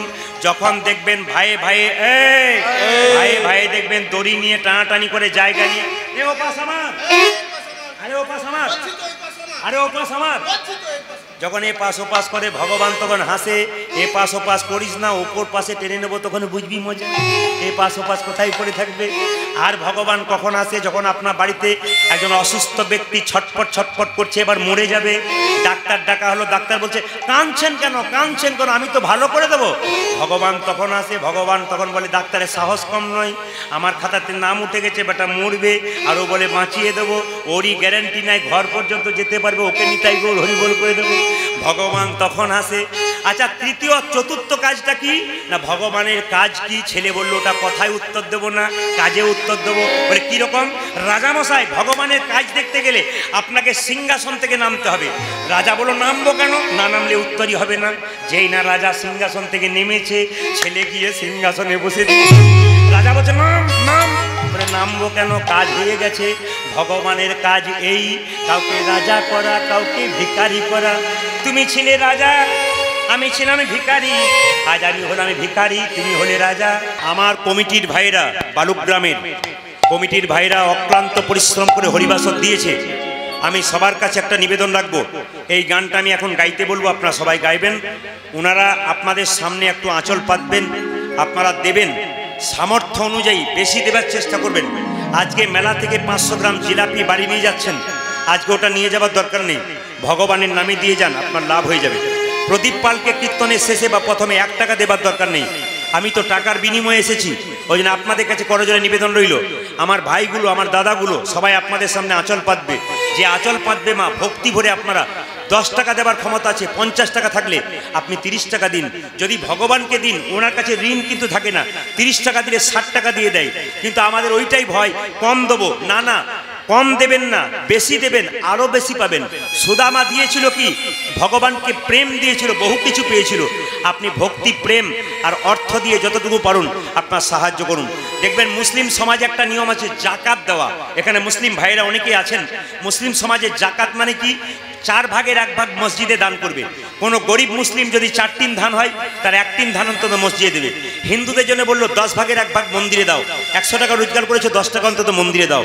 ওই জন্য আপনাদের কাছে নিবেদন রইল, যে যেমন পারবেন, ওরা আপনাদের সামনে আস্তে আস্তে ধীরে ধীরে এগোচ্ছে, আপনারা সবাই দেবেন। বৃন্দাবনে গেলে 3টে জিনিস আপনারা কোনোদিন করবেন না, যে যেখানে বসে আছেন। বৃন্দাবনে গেলে কেউ জুতো চটি পরে হাঁটবেন না। বৃন্দাবনে গেলে কেউ জুতো চটি পরে হাঁটবেন না। প্রশ্ন করবেন কেন? না, বৃন্দাবনে কৃষ্ণ 11 বছর 56 দিন ছিল, কোনোদিন জুতো পটি পরে হাঁটে নাই, এই জন্য খালি পায়ে চলেছিল। ওই জন্য বৃন্দাবনে যদি কোনোদিন যান মায়েরা, যে বাড়িতে বাসা নেবেন সেখানে জুতো চটি খুলবেন, কিন্তু কোনোদিন বৃন্দাবনের পথে চটি জুতো পরে আপনারা ঘুরবেন না। ব্রজের ধুলোতে, গোবিন্দের চরণ ধুলোতে আপনারা জুতো দেবেন না। দ্বিতীয় হচ্ছে, দাদা ভাইরা যদি কোনদিন বৃন্দাবনে যান, আপনার চুল দাড়ি কাটবেন না। প্রশ্ন করবেন কেন? বৃন্দাবনে 11 বছর 56 দিন কৃষ্ণ ছিল, তো কোনোদিন চুল দাড়ি কাটে নাই, দাড়ি তো হয় নাই, চুল কাটে নাই, তাই বৃন্দাবনে গেলে চুল কাটতে নেই। তৃতীয় হচ্ছে, বৃন্দাবনে কৃষ্ণের কাছে গেলে কেউ কাঁদবেন না। এখানে মন্দিরে আপনি কাঁদতে পারেন, কিন্তু ভগবানের মন্দিরে বৃন্দাবনে কাঁদবেন না। কেন? ওখানে কৃষ্ণের বয়স কত বললাম? 11 বছর 56 দিন, মানে একটা বাচ্চা ছেলে। আনন্দে রাজার কাছে দিন কেটেছিল, ওই জন্যে বাবার কাছে আনন্দে ছিল। ওখানে রাধে রাধে বললেই কিন্তু কৃষ্ণ খুব আনন্দ হয়। ওই জন্য বৃন্দাবনে গেলে রাধে রাধে বলতে হয়। জোরে বলুন তো, কি বলবেন? রাধে, আটু জোরে হোক, রাধে রাধে। বাসায় গিয়ে একজন জিজ্ঞেস করলেন, প্রদীপ বাবু আপনার কি পালা দেওয়া হয়েছে? আমি বললাম কমিটির কাগজে দেখলেন না? বলছে কি পালা দেওয়া হয়েছে? আপনাদের কাছে একটা বিবেচনার কথা রইল, কীর্তনের যদি কোনোদিন জিজ্ঞেস করতে যান, পালা জিজ্ঞেস করবেন না, জিজ্ঞেস করবেন কি লীলা দেওয়া হয়েছে। কীর্তনে কোনোদিন পালা হয় না, বোকা মানুষরা জিজ্ঞেস করে কি পালা দেওয়া হয়েছে। কিন্তু বুদ্ধিমান ব্যক্তি, জ্ঞানী ব্যক্তি, যারা ভক্ত মানুষ, তারা বলেন লীলা কি দেওয়া হয়েছে। এই জন্য বলে দিই মায়েরা, যাত্রা পালা হয়, নাটকের পালা হয়, কিন্তু কীর্তনের পালা হয় না, লীলা হয়। একটা একটা করে শুনবেন। হরে কৃষ্ণ। আচ্ছা, আমাদের পালা তো দুটো আছে, আপনারা সবাই জানেন। সেই পালাগুলো কি বলুন তো? একটি আসার পালা, একটি জোরে বলুন কি, জোরে বলুন কি, একটি আসার পালা, একটি যাওয়ার পালা। আপনাদের কথাগুলো পরিষ্কার হচ্ছে, একটু জোরে বলবেন। কিসের পালা? আসার পালা। আচ্ছা, যারা কীর্তন শুনতে এসছেন বুদ্ধিমানের মতো উত্তর দিন, আমাদের কোন পালাটা শেষ হয়েছে, আসারটা না যাওয়ারটা? জোরে বলুন, জোরে বলুন। আসারটা শেষ হয়েছে। আচ্ছা, এইবার জোরে বলবেন বাকি আছে কোনটা? আমি জোরে শুনতে চাই, বাকি আছে কোনটা? বাকি আছে কোনটা? এতই যদি বুঝছেন তাহলে সাদা চুলে গোদরেজ নিচ্ছেন। এত যদি বুঝছেন, আমরা সবই বুঝি, যাওয়ার পালা বাকি, তবু আমরা সাজি। তবে বলে দিই, আজকের যে লীলাটি দেওয়া হয়েছে, সেই লীলাটির নাম হচ্ছে নৌকা বিলাস। আসলে তত্ত্বের দিক দিয়ে নৌকা কিন্তু আমাদের দেহটা, আমাদের দেহটা নৌকা। এই দেহটাকে যদি কেউ খুব ভালোভাবে সাজাতে পারেন, তবে কিন্তু গোবিন্দের কাছে আপনি যেতে পারবেন। আমি সাজানো বলতে সোনার মালা, সোনার বালা এই দিয়ে সাজানোর কথা বলিনি। এই দেহটাকে যদি কেউ প্রেম ভক্তি দিয়ে সাজাতে পারেন, তবে আপনার দেহ নৌকা দিয়ে আপনি কিন্তু ভগবানের কাছে পৌঁছাতে পারবেন। এই যে নদীতে আপনারা পার হন, ওই নৌকার কথা বলিনি। ও লোহার নৌকাও নয়, আর ও কাঠের নৌকাও নয়। কোন নৌকা? হরে কৃষ্ণ, এই দেহ নৌকা। আজকে ভগবান শ্রীকৃষ্ণ সখাদেরকে বলছে, সখা এক কাজ কর। বলে কি? এইদিকে এক কাজ কর, বলাই দাদা ঘুমিয়ে পড়েছে, এই ফাঁকে আমি রাধার কাছ থেকে ঘুরে আসি। যদি বলাই দাদা জেগে যায়, জিজ্ঞেস করবি, এই বলাই দাদা জিজ্ঞেস করে কানাই কোথায় গেল, বলবি যমুনাতে জল খেতে গেছে। আর যদি না জিজ্ঞেস করে, কোনো ব্যাপার নেই, আমি রাধার কাছ থেকে একবার ঘুরে আসি, রাধার সঙ্গে আমার দরকার আছে। লক্ষ্য করুন মায়েরা, তাই সখাদের সঙ্গে খেলা করতে করতে কি করলো? গোবিন্দ আমার সখাগণ সঙ্গ ছেড়ে চললেন কোথায়? রাধার কাছে যাবে বললেন। আপনাদের কাছে নিবেদন রইল, যে যেখানে বসে আছেন আমার দিকে তাকাবেন। এই দেহটাকে যদি নৌকা করতে হয়, তাহলে দেহটাকে সাজাতে হবে। আপনারা একটু হাত তুলে বলবেন কারা কারা সেজে এসেছেন। কারা কারা সেজে এসেছেন হাত তুলবেন মায়েরা, দাদা ভাইরা, কারা কারা সেজে এসেছেন? খুব সুন্দর। আমি দেখতে পাচ্ছি যারা প্রকৃত ভক্ত, তারা তো চঞ্চল নয়, স্থির হয়ে বসে আছে। এরা সত্যি সেজে এসেছে। আপনাদের বলে দিই, যারা সাজবেন তাদের জন্য বলি, মায়েদেরকে প্রথমে বলি, আপনারা সিঁথিতে সিঁদুর নেবেন। একটু উত্তর দেবেন আপনারা। সিঁথিতে সিঁদুর আপনারা নেন, প্রত্যেক মায়েরা নেন, কিন্তু একটু হাত তুলে বলতে পারবেন সিঁথির সিঁদুরটা কেন নেন? আমি আপনাদের বলি, স্বামীর অমঙ্গলের জন্যে, স্বামীর অমঙ্গলের জন্যে। আমি যখন বলেছি প্রথমবার স্বামীর অমঙ্গলে, তখন কোনো কোনো মা বলছে হ্যাঁ হ্যাঁ, কি ভক্তি ভরে বলছে, আপনি কি আর ভুল বলবেন? সিঁথিতে সিঁদুর কেন নেওয়া হয় মা? স্বামীর মঙ্গলের জন্যে। একটু বুঝিয়ে দিই আপনাদের, আপনাদের শাস্ত্র দিয়ে বুঝিয়ে দেব। যে যেখানে বসে আছেন, রামের স্ত্রীর নাম কি ছিল? জোরে বলুন। শ্রীদেবী? ও সীতা দেবী। আচ্ছা, আমি শুনতে ভুল করি। রামের স্ত্রীর নাম কি? সীতা দেবী। আমার দিকে তাকান। আপনারা তো সিঁদুর নেন, আর সীতাও সিঁদুর নেয়। তো সীতা যে সিঁদুরটা নেয়, সীতা কিভাবে সিঁদুর নেয় আমার দিকে তাকান, তাহলে বুঝতে পারবেন। সীতা আয়নাটাকে এরকম করে, আর এই আঙ্গুলে একদিন সিঁদুর নেয়, আর এই আঙ্গুলে একদিন সিঁদুর নেয়। আপনারা যে যেখানে আছেন একটু তাকিয়ে দেখুন।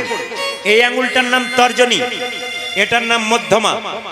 দাদা ভাইরা যারা দাঁড়িয়ে দাঁড়িয়ে দেখছেন, হাজার হাজার ভক্ত, তারা শিখে নিন। এটার নাম তর্জনী, এটার নাম মধ্যমা।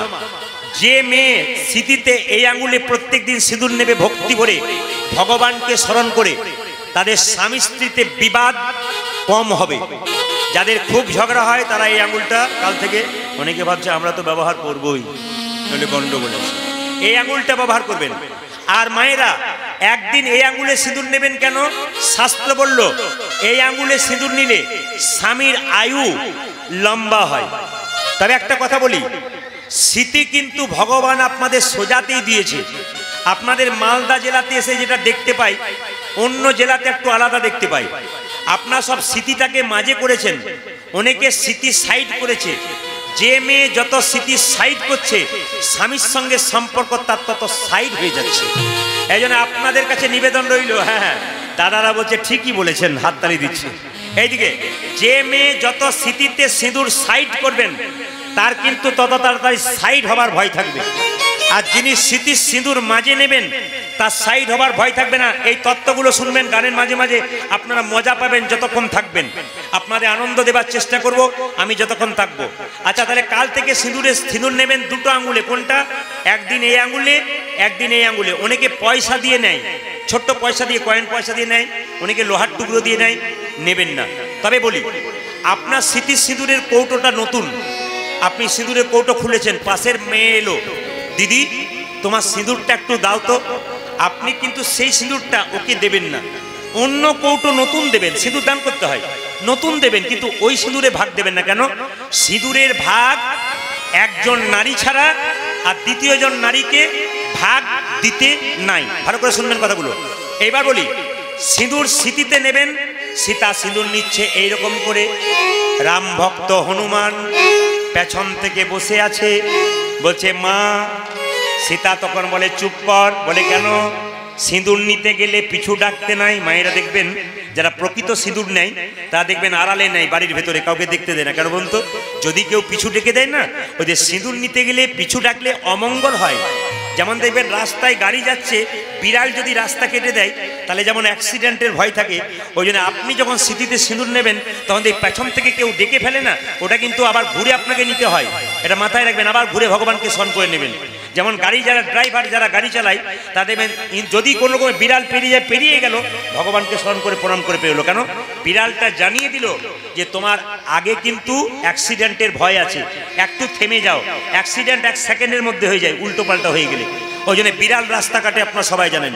তো মায়েদেরকে বলে রাখি, সীতা যখন এরকম করে সিঁদুর নিচ্ছে, হনুমান তখন পেছন থেকে বলছে মা। সীতা বলছে চুপ কর, পিছু ডাকবি না। হনুমান চুপচাপ বসে আছে। সীতা সিঁদুরটা লম্বা করে নিল। হনুমান প্রশ্ন করলো, মা স্মৃতিতে তুমি লম্বা করে সিঁদুর নিলে কেন? সীতা তখন বলছে, ওরে হনু, স্মৃতিতে যে মেয়ে যত লম্বা সিঁদুর নেয় তার স্বামীর আয়ু তত লম্বা হয়। আপনাদের যারা লম্বা নিচ্ছে তারা আপনাদের মঙ্গল চাইছে, আর যারা খাটো না বলবো না, ওটা বললে আবার গন্ডগোল হবে সবার। যারা খাটো নিচ্ছে তারা, আগেকার মায়েরা বলছে ঠিক বলছে, বলুক আরো বলুক, এটা কিন্তু মায়েরা ভাবছে। কিন্তু তবে বলে রাখি, স্মৃতিতে সিঁদুর লম্বা নেবেন, মেয়েদের দেখতে ভালো লাগে। সীতাকে হনুমান প্রশ্ন করছে, মা স্মৃতিতে লম্বা সিঁদুর নিলে কি হয়? বলে স্বামীর আয়ু লম্বা হয়। সঙ্গে সঙ্গে সীতাকে জিজ্ঞেস করলো, মা যদি কেউ খাটো সিঁদুর নেয় তার কি হয়? বলবো না, বাদ দিয়ে দেবো না, বলেই দিই নাকি? বলছে যে যত খাটো সিঁদুর নেবে তার স্বামী তত তাড়াতাড়ি বলো হরি হরি বল। দাদা ভাইরা তো আর ঝগড়া হবার চান্স আছে। আমার খাচ্ছ, আমার পড়ছ, খাটো সিঁদুর নিচ্ছ। মায়েরা কাজ করবেন, যখন স্বামী স্ত্রীর বিয়ে হয় কিছু মনে করবেন না, ছেলে মেয়ের বিয়ে হয়, স্বামী স্ত্রী হয়, ব্রাহ্মণ যখন সিঁদুর দেয় স্মৃতিতে একটা মন্ত্র বলে। বাংলা কথাটা কি? আজ থেকে তোমার সব চাওয়া পাওয়া পূর্ণ করে দিলাম, মানে তুমি যা চাইবে তাই পাবে। আপনি আজকে রাত্রিতে গিয়ে বলবেন দিয়ে দাও, কি দিয়ে দাও, শোনা চাইবেন না, অত সহজে দিতে পারবে না। এইটা দিয়ে দাও। 10 দিন বললেন দিল না, 20 দিন বললেন দিল না, আপনি সিঁদুর খাটো করতে শুরু করে দিলেন। ও জিজ্ঞেস করলে খাটো করলে কেন? বলে তুমি দিতে পারলে না, তাই তোমাকে পাঠানোর ব্যবস্থা করে দিলাম। মায়েরা এইবার লক্ষ্য করুন, এটা গেল বাইরের কথা। ভেতরের তত্ত্বটা আপনাদের বলে দিই। যে সিঁদুর নেয় না, যে শাঁকা পড়ে না, হিন্দু মেয়ে হয়ে তার ডিভোর্স হবার চান্স অবশ্যই থাকে। এই জন্য জেনে রাখুন। হনুমান প্রশ্ন করছে, মা স্মৃতিতে সিঁদুর নিলে প্রভুর একটু মঙ্গল হয়? বলে হ্যাঁ। হনুমান কি করলো? সিঁদুরটাকে কিছু দূর নিয়ে গিয়ে, 50 হাত দূরে নিয়ে গিয়ে সিঁদুরের কৌটোটা খুলে গোটা শরীরে লাল করে ছড়িয়ে দিল। সীতা বলছে, হনুরে এই জন্য লোকে তোকে বোকা বলে, আমি স্মৃতিতে সিঁদুর নিচ্ছি প্রভুর একটু মঙ্গলের জন্যে, আজ তুই সিঁদুরটা গোটা শরীরে ছড়িয়ে নিলি। হনুমান বলছে, মা গো স্মৃতিতে একটু সিঁদুরে নিলে প্রভুর যদি একটু মঙ্গল হয়, তবে গোটা শরীরে সিঁদুরটা ছড়িয়ে নিলে প্রভুর আমার কত না মঙ্গল হয়। মায়েরা, ওই যে রাম ভক্ত যে হনুমান আছে না, এর একটা গান আছে, এই গানটা আপনারা সবাই একটু গাইবেন। কোন দিন গাইবেন? আসতে যেদিন রামনবমীর দিন আসবে সেদিন একটা হনুমানজির পতাকা আপনারা হনুমানের মন্দিরে গেড়ে দেবেন। শাস্ত্র বলছে একটু সিঁদুর নিয়ে আপনারা হনুমানের মন্দিরে গিয়ে কি করবেন, সিঁদুর আর ওই পতাকাটা দিয়ে দেবেন। দেখবেন আপনাদের স্বামীর আয়ু বাড়বে, শান্তি শৃঙ্খলা বাড়বে। যেই রাম সেই কৃষ্ণ সেই ভগবান, আর সেই হচ্ছে আল্লাহ। একটু আপনাদের মনে করে দিই, এখানে মুসলিম হিন্দু সবাই আছে, খ্রিস্টান জৈন, আমরা সবাইকে সঙ্গে করে একসঙ্গে থাকতে চাই। আমরা এমন পশ্চিমবাংলা করতে চাই, এমন ভারতবর্ষ করতে চাই, হিন্দু মুসলমান খ্রিস্টান জৈন আপনারা সব ধর্মকে সমানভাবে সম্মান দেবেন। শুধু একটা কথা বলতে চাই, যে এখানে বসে আছেন মায়েরা, মুসলিমরা আল্লাহ বলে, খ্রিস্টানরা গড বলে, আমরা ভগবান বলি। যে নামেই ডাকুন কেন উনি একজন, উনার নিয়ে বিভেদ করলে উনি হাসেন। আমি প্রদীপ পাল কীর্তন গাইছি, আমার বাবা আমাকে ছেলে বলে, আমার মাসি আমাকে ভাইপো বলে, আমার মামা আমাকে ভাগ্নে বলে, শ্বশুর বাড়িতে গেলে জামাই বলে, কিন্তু যেভাবেই ডাকুক না কেন আমি তো একজন। ওই জন্য কেউ আল্লাহ বলে, কেউ ভগবান বলে, কেউ গড বলে, তিনি একজন। যেমন একটা লোক জল খাচ্ছে, কেউ বলছে ওয়াটার, কেউ বলছে পানি, কেউ বলছে জল, একই জিনিস। আমি মহামিলনের কথা বলছি, মন দিয়ে শুনবেন। মুসলিম ভাইরা যারা আছেন, হিন্দুরা আছেন, সবাই মিলে সবার কাছে একটা নিবেদন রইল। আমি প্রমাণ দিয়ে দিই, আপনাদের এই বালুগ্রামটা বড় গ্রাম, ওই পাড়ার ছেলের সঙ্গে এই পাড়ার মেয়ের বিয়ে হয়েছে, কিছু মনে করবেন না। যখন স্বামী স্ত্রীতে বিয়ে হয় মাঝে মাঝে এক আধটু ঝগড়া হয়। আপনাদের এখানে হয় না, আমাদের ওদিকে হয়। আপনাদের খুব ভালো, এখানে অসুবিধা নেই। তো মায়েরা বলছে হয় না, আবার দেখবেন ঘরে।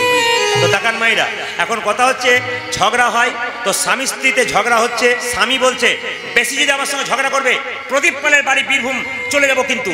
তখন স্ত্রী বলছে তুমি চলে যাও কেন, আমিও গুটিয়ে বাপের বাড়ি চলে যাব। গ্রামে বিয়ে করলে একটা সুবিধা কি বলুন তো, মিষ্টি নিয়ে যেতে হয় না জামাইকে, যায় আর খেয়ে চলে আসে। আর মেয়েদের সুবিধা কি, ঝগড়া হলে গুটিয়ে নিয়ে নিতাই গৌর হরিবোল করে দেয়। এই জন্য বলে রাখি, তো এই পাড়ার মেয়ে ও পাড়ার ছেলের সঙ্গে বিয়ে হয়েছে, তাদের দুটো ছেলে মেয়ে হয়েছে। স্বামী স্ত্রীতে ঝগড়া হয়েছে, স্বামী বসে আছে একবারে কালিয়া চকে, ওখানে বাস ধরে যাবে বলে বীরভূম। আর স্ত্রী তখন বলছে তুমি চলে যাও, ছেলেগুলো তো স্কুলে গেছে, আমি চলে যাই কোথায়, বাপের বাড়ি। এখন ছেলেগুলো যখন ছুটে এসেছে স্কুল থেকে, পাড়ার ছেলেকে জিজ্ঞেস করছে ও কাকু আমার বাবা কই, আমার মা কই? বলে তোর মা গেছে তোর মায়ের বাপের বাড়ি। ছেলেগুলো বলছে চল ভাই, আমাদের দেরি করিস না, চল আমরা যাই মামার বাড়ি। স্বামী এসে দেখছে তালা বন্ধ, ও সবাইকে জিজ্ঞেস করছে হ্যাঁ রে তোর বৌদি কই? বলে বৌদি গেছে বাপের বাড়ি। বলে ছেলেগুলো কই? ওরা গেছে মামার বাড়ি। বলছে তাহলে ছেলে যদি যায় মামার বাড়ি, বউ যদি যায় বাপের বাড়ি, আমি চলে যাই শ্বশুর বাড়ি। ভগবান শ্রীকৃষ্ণ যমুনার কূলে এলেন নৌকা বিহার করবে বলে। আপনারা যে যেখানে বসে আছেন আপনাদের কাছে নিবেদন রইল, প্রশ্ন করব উত্তর দেবেন। নৌকার ওপরে কৃষ্ণ চেপেছিল কেন? রাধারানীকে নিয়ে বিরজার আশা পূর্ণ করবে বলে। আপনাদের একটা শিক্ষা দিয়ে যায়, মা কালীকে মা বলেছেন, মা দুর্গাকে মা বলেছেন, মা মনসাকে মা বলেছেন, মা সরস্বতীকে মা বলেছেন। একজন হাত তুলে বলুন রাধাকে কোনোদিন মা বলেছেন? জোরে বলবেন, একটু জোরে বলুন। যে ঘুমাচ্ছে সে বলুন রাধাকে মা বলেছেন। আচ্ছা, আপনাদের মনে প্রশ্ন জাগে না রাধাকে কেন মা বলা হয় না? জেনে নিন আপনার রাধাকে কেন মা বলা হয় না, একটু শুনবেন। কৃষ্ণ রাধাকে ছেড়ে, আমি কিন্তু নৌকা বিলাসের তত্ত্বে আসছি, কৃষ্ণ রাধাকে ছেড়ে একদিন বিরজার কুঞ্জে লীলা করছে।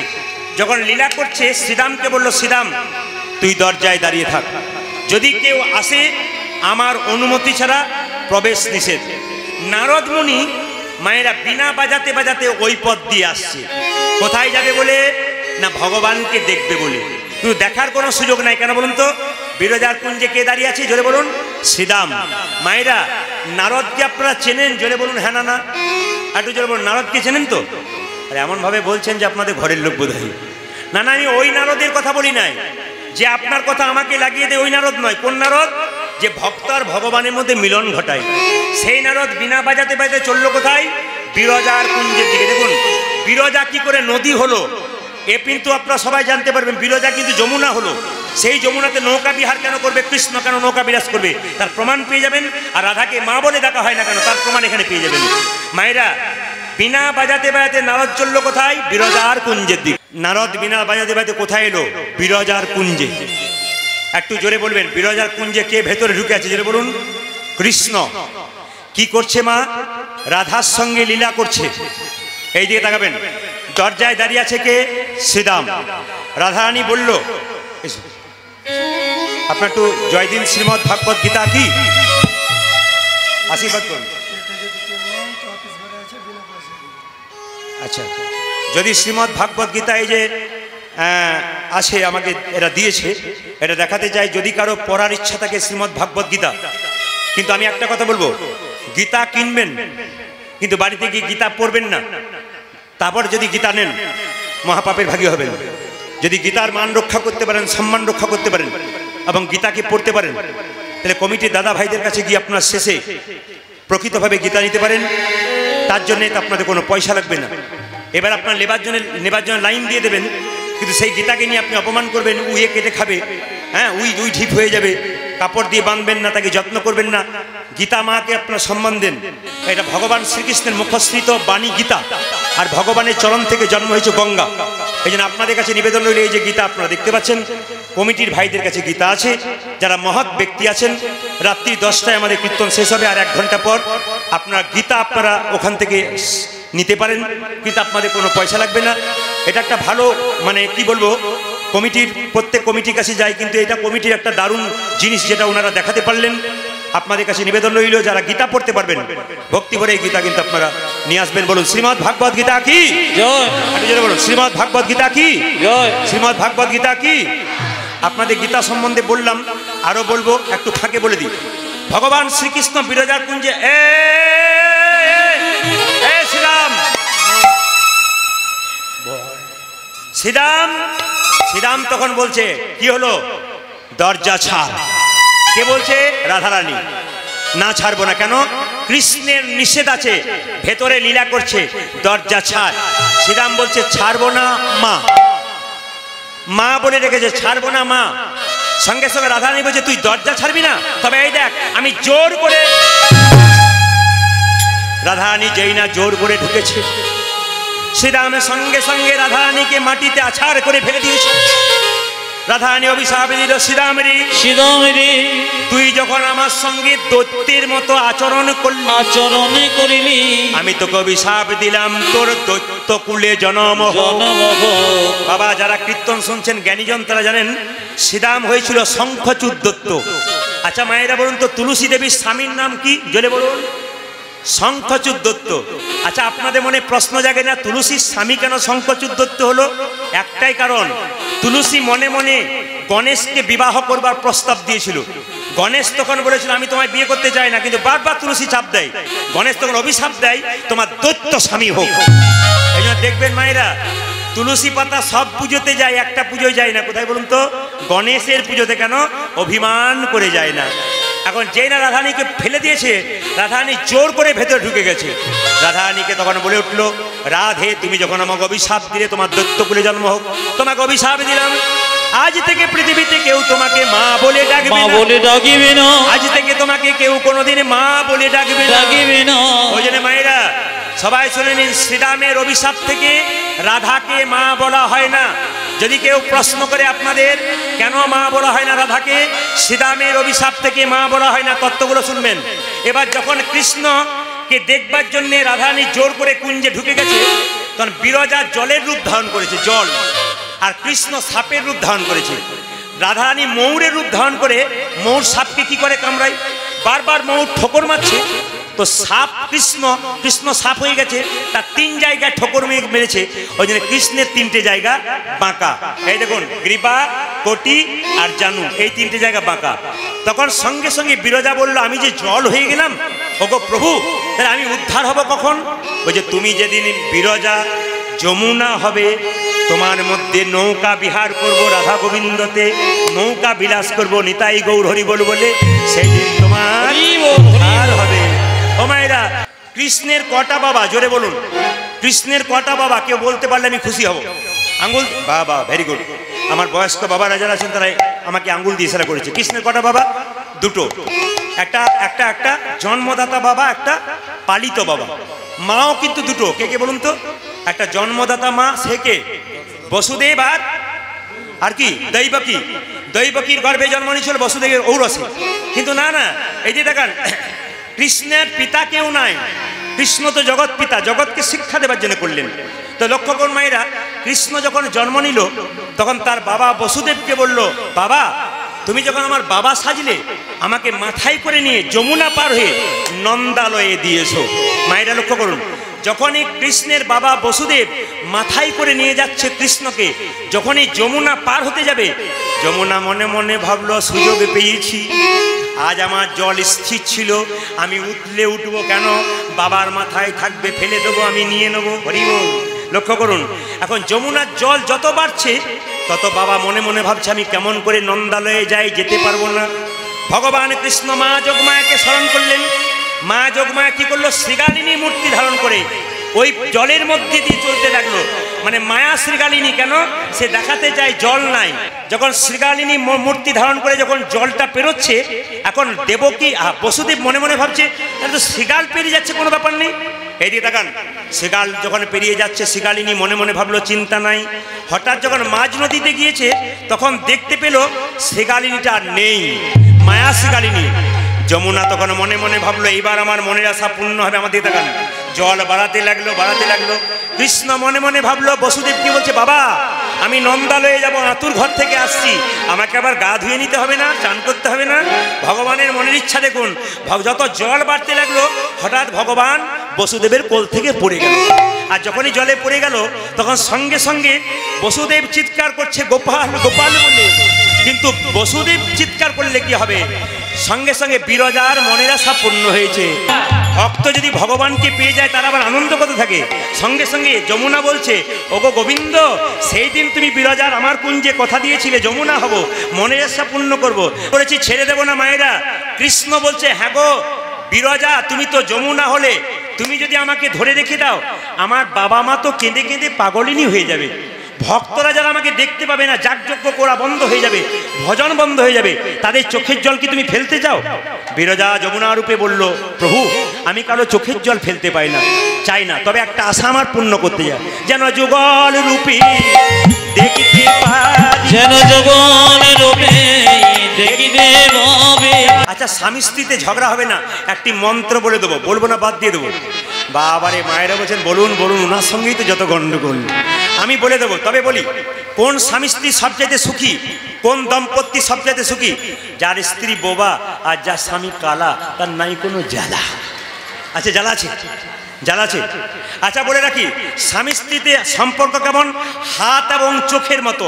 হাতে ব্যথা হবে, চোখ কাঁদবে, আর চোখ কাঁদলে হাত তার জল মুছিয়ে দেবে। এরকম সম্পর্ক হলে আপনার সম্পর্ক কিন্তু স্বামী স্ত্রী ভালো হবে। তবে হ্যাঁ, আমার পাড়াতে একটা মেয়ে তার স্বামীর সঙ্গে খালি ঝগড়া করে। কেন ঝগড়া করে? 7টার জায়গায় রাত্রি 9টায় এলেই দরজা খোলে না, খালি ঝগড়া করে। পাড়ার মেয়েরা বলল, পাশের গ্রামে সাধু বাবা এসছে, তার কাছে যাও, ঝগড়া হবে না। দুজনে স্নান করলো মায়েরা, স্নান করার পর সাধু বাবার কাছে গেছে। আমাদেরকে দেখান, সাধু বাবার কাছে গেছে। সাধু বাবা সাধু বাবার কাছে গেছে, আর সাধু বাবা কি করছে দেখুন, জিজ্ঞেস করছে, মা কি জন্য এলি? তার মেয়েটা বলছে, আর বলবেন না। কি বুঝছেন বলুন তো? খালি দেখ, আর বলবেন।